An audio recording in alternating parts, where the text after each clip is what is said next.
Hi friends, இன்றைக்கி வந்து என் பையனுக்கு வந்து சிக்கன் லெக் பீஸ் வேணும் அப்படின்னு கேட்டிருந்தான். சரி, அவனை வந்து குழம்பு இது வரைக்கும் பழக்கப்படுத்தினது இல்லை. அதனால சரி நம்ம இன்றைக்கி வந்து கொஞ்சம் காரம் கம்மியாக செஞ்சு பார்க்கலாம் அப்படின்னு சொல்லிவிட்டு நான் வந்து இந்த மசாலா ஐட்டம்ஸ்லாம் எடுத்துகிட்டு நல்லா மிக்ஸ் பண்ணி மிக்ஸி ஜாரில் எடுத்து வச்சுக்கிட்டேன். ஸோ இது வந்து ஃபஸ்ட் டைம் செய்கிறேன் நான் சிக்கனு. என் பையன் வந்து ரொம்ப விரும்பி கேட்டதுனால இன்றைக்கி வந்து நான் செய்கிறேன். ஸோ இஞ்சி பூண்டு விழுது எல்லாமே அரைச்சி எடுத்து வச்சுக்கிட்டேன். அதுக்கப்புறம் தக்காளி இருக்குது பாருங்கள், அதையும் நல்லா அரைச்சி எடுத்து வச்சுக்கிட்டேன்.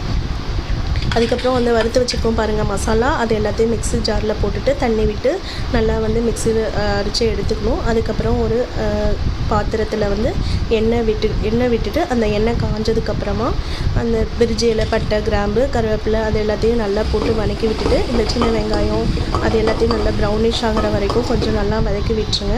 வதக்கி விட்டதுக்கப்புறம் பார்த்திங்கன்னா இஞ்சி பூண்டு விழுது நம்ம ஆட் பண்ணிக்கிட்டோம். என் பையனுக்கு வந்து கொஞ்சம் காரம் கம்மியாக இருக்கணும் அப்படிங்கிறதுக்காக ஸோ வந்து அதை நான் பண்ணியிருக்கேன். அடுத்தது வந்து பார்த்திங்கன்னா இந்த தக்காளி விழுது